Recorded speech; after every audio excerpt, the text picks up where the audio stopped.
গঙ্গোপাধ্যায়ের লেখা কবিতা বিচ্ছেদ। তোমাকে দিয়েছি চিরজীবনের বর্ষা ঋতু। এখন আমার বর্ষাতে আর নেই অধিকার। তবুও হৃদয় জলদ মন্ত্রে কাঁপে যেহেতু, চোখ ঢেকে তাই মনে করি শুধু ক্ষণিক বিকার। আকাঙ্ক্ষা ছিল তোমাকে সাজাবে বৃষ্টিকণা, মনে হবে তুমি আকাশের মতো দূর, বহু দূর।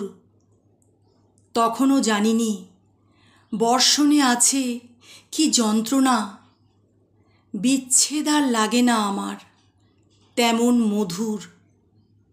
তোমাকে দিয়েছি আমার প্রাণের বর্ষা ঋতু। এখন আমার বুক জুড়ে শুধু রৌদ্র দহন।